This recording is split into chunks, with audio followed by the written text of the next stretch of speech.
사도행전 26장 24절에서 32절까지 말씀 함께 읽습니다. 바울이 이같이 변명하매 베스도가 크게 소리내어 이르되 바울아 내가 미쳤도다. 네 많은 학문이 너를 미치게 한다 하니 바울이 이르되 베스도 각하여 내가 미친 것이 아니요 참되고 온전한 말을 하나이다. 왕께서는 이 일을 아시기로 내가 왕께 담대히 말하노니 이 일에 하나라도 아시지 못함이 없는 줄 믿나이다.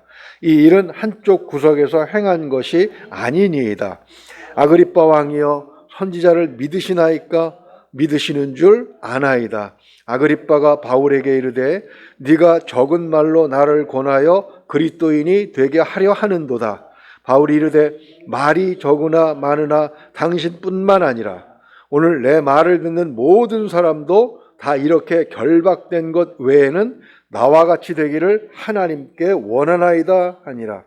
왕과 총독과 버니게와 그와 그 함께 앉은 사람들이 다 일어나서 물러가 서로 말하되 이 사람은 사형이나 결박을 당할 만한 행위가 없다 하더라. 이에 아그리빠가 베스도에게 이르되 이 사람이 만일 가이사에게 상소하지 아니하였더라면 석방될 수 있을 뻔하였다 하니라. 아멘. 바울은 자기에게 변호할 기회가 주어졌을 때 2절 돌아가서 보십시오. 변명하게 된 것을 다행히 여긴다 이렇게 말씀을 합니다. 그러나 우리가 그간 살펴본 것처럼 이 내용은 자신의 신앙 고백이요 한편의 구원 설교죠. 히브리어를 모르는 총독 베스도는 아마 이 설교를 통역을 통해서 들었을 것입니다. 바울이 그리스도의 구원의 복음이 전파되는 것은 하나님께서 구약 성경을 통해서 오래전에 이미 선지자들을 통해서 계시하신 것임을 설명했을 때 오늘 본문을 보게 되면 그는 갑자기 일어나서 24절 하반절이죠. 바울아 네가 미쳤다 그렇게 소리를 지르고 있습니다. 그래서 제목을 오늘 주제를 복음에 미친 자 이렇게 한번 정해봤습니다.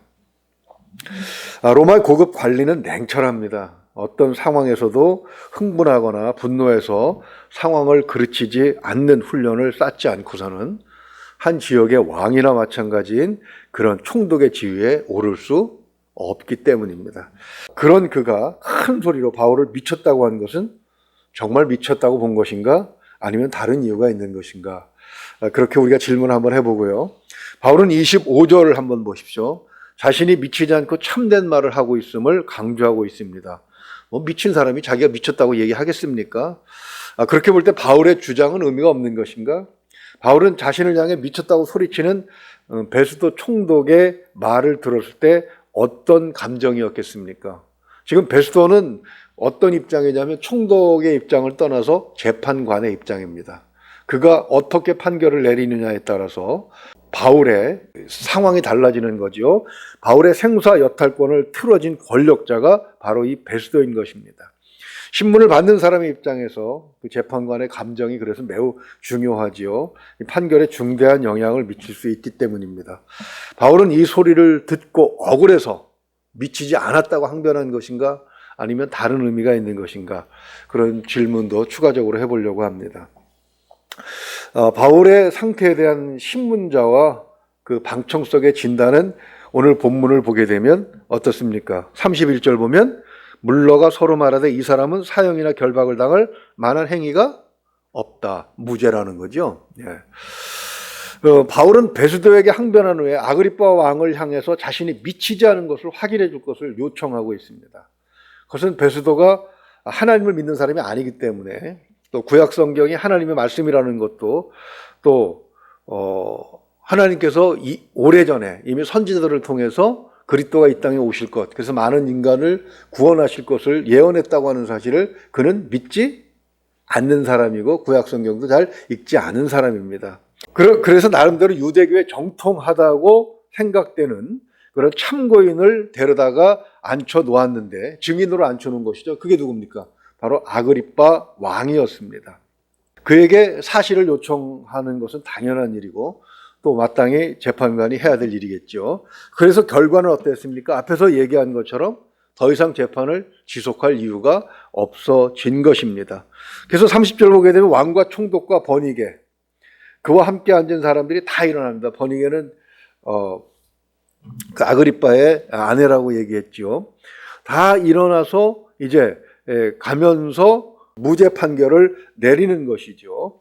그래서 이 무죄 판결은 그러면 지금 이 법정에서 어떤 의미가 있는 것인가? 복음적인 의미를 보게 되면 세 가지 중요한 의미가 있습니다. 첫째는 2년 동안 바울을 죽이겠다고 암살단을 결단하고 결의했던 그 유대인들이 행한 모든 적대적인 음모, 이것이 의미가 없는 일이 되어버린 것이죠. 그런 헛된 행동을 일으키게 했던 소아시아의 유대인들의 고소가 죄 없는 사람을 고소한 걸 무고죄라고 하죠. 무고한 행위가 되어버린 것입니다. 다시 말해서 죄 없는 사람을 쓸데없는 일로 괴롭힌 일이 되어버린 것입니다. 우리는 그것이 종교적인 명분이 있는 행동이든 아니면 정치적이거나 비즈니스적인 과정에서 벌어진 일이든 분노의 감정에 의해서 흥분을 불러오는 상황을 매우 조심을 해야 됩니다. 특히 누군가에 의해서 적개심을 불러일으키는 일에 선동당하지 않도록 그렇게 조심을 해야 되는 것입니다.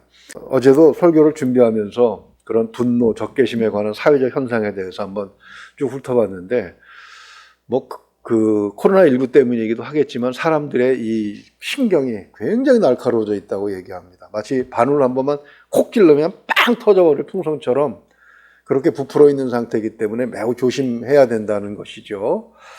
미국에서는 이미 28%인가 평상시보다 이혼이 더 늘어났다고 얘기합니다. 이 코로나19로 인해서 감정들이 격화된 상황에서 조금만 건드려도 막 흥분해버리는 것이죠. 근데 문제는 뭐냐면 교회를 자꾸 그 흥분시키려고 하는 사람들이 있다는 것이죠. 누구 나쁜 놈, 저래서는 안 되는 놈 이러면서 사회적인 어떤 현상과 교회가 등을 돌리고 갈등을 일으키면서 쓸데없는 일로 자꾸 세상에 대해서 흥분하게 만드는 그런 사람들이 자꾸 등장을 해서 안타까운 마음을 갖게 합니다. 또 그런 사람들이 또 사회적인 지위도 높아요. 웬만한 대학의 교수라거나 무시할 수 없는 직책을 가진 사람들이기 때문에 더 안타깝습니다. 근데 분노와 적대감을 증폭시키는 선동에는 성경을 통해서 보면 반드시 뭐가 도사리고 있어요? 음모가 도사리고 있습니다. 이 음모를 파악하지 못하고 부하내동하다 보면 시간이 지나고 나서 돌이킬 수 없는 후회를 하게 되는 것이죠. 예수님의 재판정이 그렇습니다. 빌라도 법정에서 빌라도는 예수님에게 죄가 있다고 생각했습니까? 없다고 생각했습니까? 없다고 생각했죠. 그러나 유대 민중들이 막 그 공산당식 여론 재판하는 거 있지 않습니까? 그런 것에 휘둘려서 예수님을 조롱하고 예수님 십자가에 못 박으라고 흥분했을 때 그때 그들은 돌이킬 수 없는 죄를 짓고 만 것이죠. 성경을 보게 되면 구약에서 이렇게 말씀하고 있습니다. 내 이웃을 내 몸과 같이 사랑하라. 근데 주님은 한술 더 뜨세요. 원수를 사랑하라. 흥분하지 말고 먼저 우리는 하나님의 말씀을 가슴에 새겨야 되는 것입니다. 그래서 요한일서 4장 8절은 God is love, 하나님은 사랑이라고 그렇게 거듭 주장을 하고 있는 것이죠. 기독교는 사랑의 종교이지 증오와 편가르기를 통해서 분열을 일으키고 갈등을 일으키면서 전쟁을 일으키는 그런 종교가 아닌 것입니다. 우리가 싸울 것은 오직 무엇입니까? 혈과 육에 대한 것이 아니라고 했습니다. 우리가 싸울 것은 영적 전쟁입니다. 세상의 모든 악을 일으키는 그 배경이고 근원인 사탄의 군대와 싸우는 것이 우리에게 주어진 임무지. 그래서 세상에 그 사탄에 휘둘리는 자들을 찾아오는 것이 우리의 임무지 그들과 대척점에 서서 갈등을 일으키는 것은 아니라는 사실을 우리가 잊어먹을 때가 있다는 것이죠. 바울의 무죄에 대해서 둘째로 생각해 볼 수 있는 것은 예수님과 기타 제자들의 행위가 결코 미치지 않았다는 것을 확증했다는 것입니다. 요한복음 10장을 보게 되면 주님이 비유로 그 목자에 대해서 설명하신 부분이 있습니다. 두 종류의 목자가 나옵니다. 어떤 목자가 나옵니까? 싹군 목자와 선한 목자를 구분하셨죠. 싹군 목자는 양의 고기와 털만 노리고 위험이 닥치면 양을 놔두고 도망을 가지만 선한 목자는 양을 위해서 목숨을 버린다고 그렇게 말씀하셨습니다. 그 선한 목자로 오신 분이 바로 예수님 자신이고 양을 위해서 목숨을 버리러 오셨다고 말씀을 하셨습니다. 이 말씀을 들은 유대인들의 반응이 20절에 있는데 우리 20절만 한번 보면은요. 먼저 다메섹과 예루살렘에 있는 사람과 유대 온 땅과 이방인에까지 회개하고 하나님께로 돌아와서 회개에 합당한 일을 하라 전했더니 21절에서 그들의 반응이 어땠습니까? 유대인들이 성전에서 나를 잡아 죽이고자 했다는 것이죠. 예수 그리스도께서 십자가에 죽으신 것은 미쳐서 행하신 것이 아닙니다. 선한 목자이시기 때문에 자기 양을 구원하시려고 대신 죽으신 것입니다. 이게 베스도와 같은 세속적인 사람들에게 오직 출세만이 목적인 사람들에게는 납득이 안 가는 거예요. 내가 왜 나를 희생해서 남을 구원을 해? 왜 내가 남 좋은 일을 해? 제가 우리 아들이 배경고등학교 졸업식인가 가서 그 반에 딱 들어갔는데 너무 감동을 받은 게 교훈에 그렇게 써 있습니다. 배워서 남주자.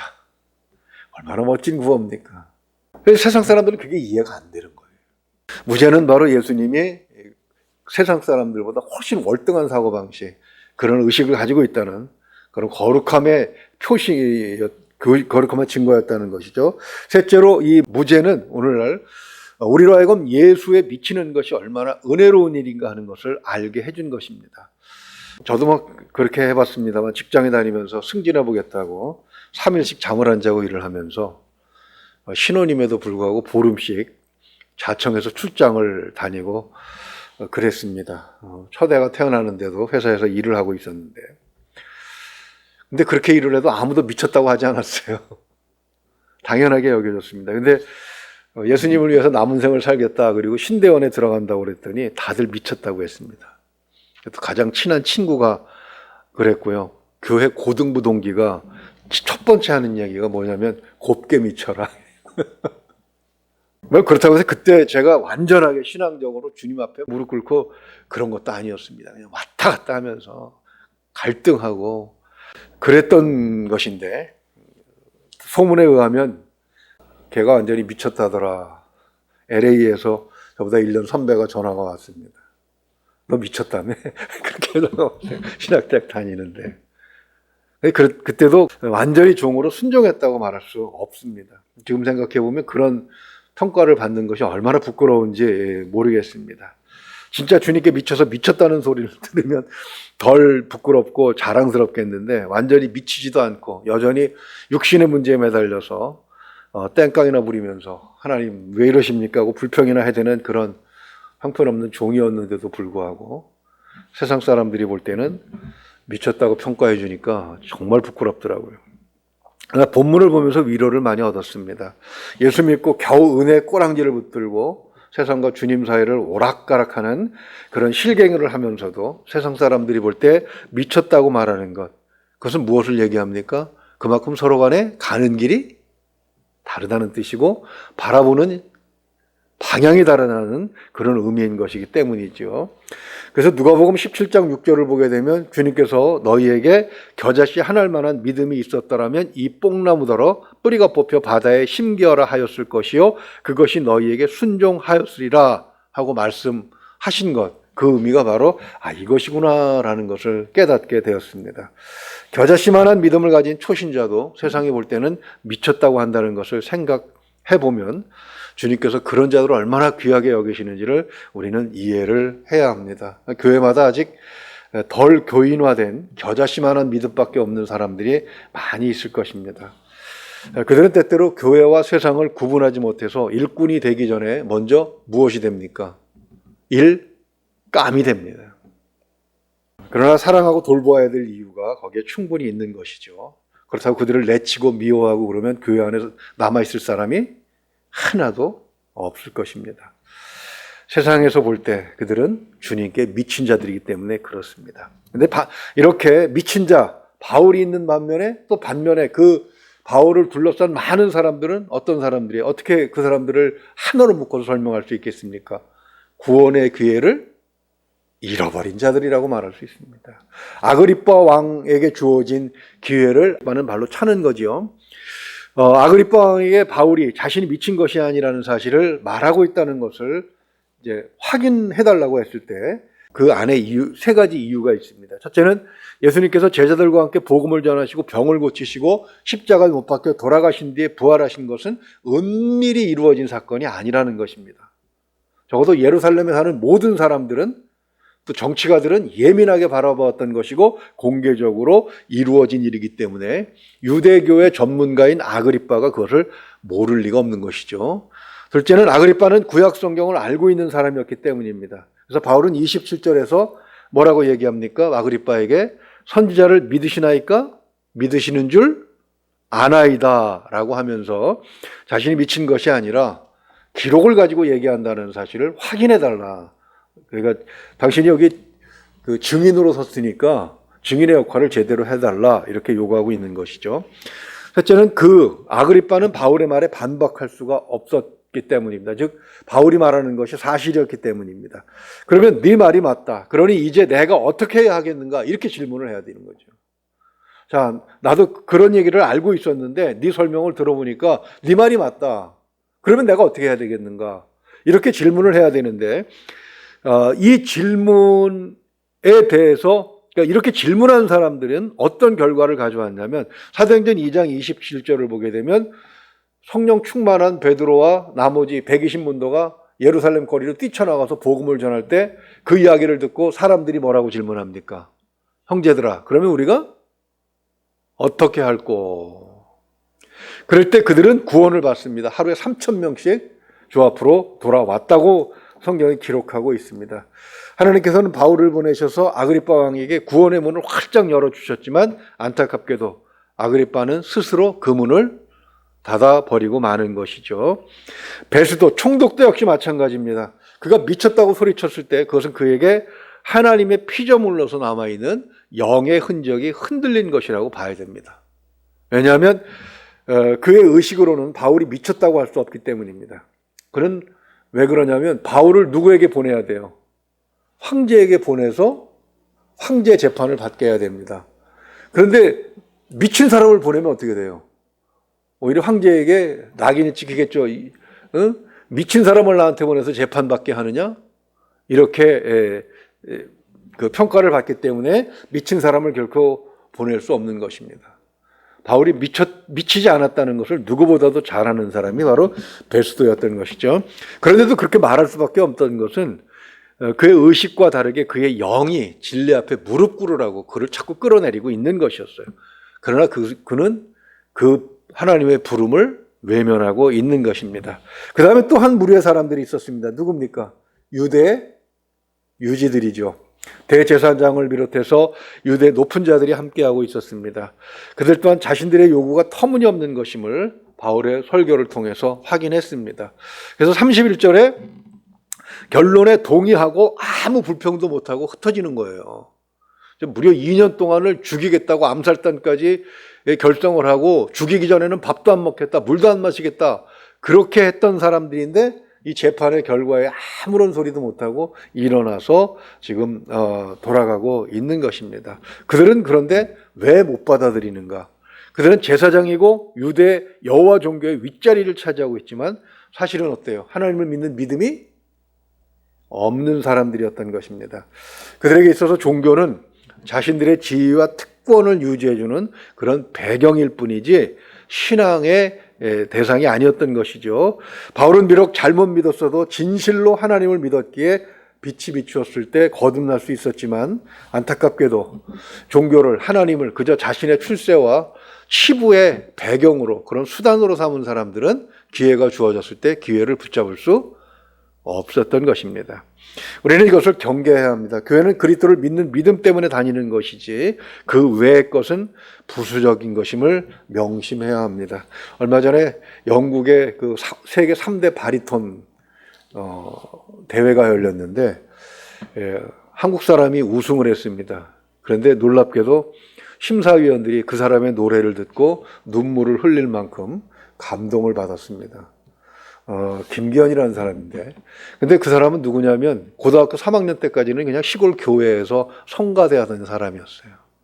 근데 우연히 성악을 하던 분이 그 교회에 가서 예배를 드리다가 그 소리를 듣고 그를 발탁해서 음악 교육을 고3 때 시켜가지고 그렇게 훌륭하게 만들었습니다. 교회 안에서 그런 일들은 비일비재하게 일어납니다.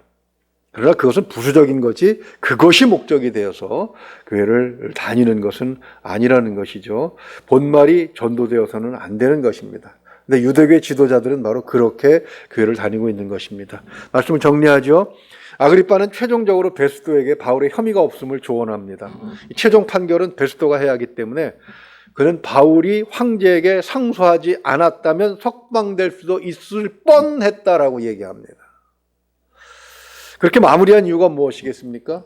자기가 볼 때 바울은 무죄지만 죄를 만들어서라도 황제에게 보내버리자라는 암시가 있는 것이죠.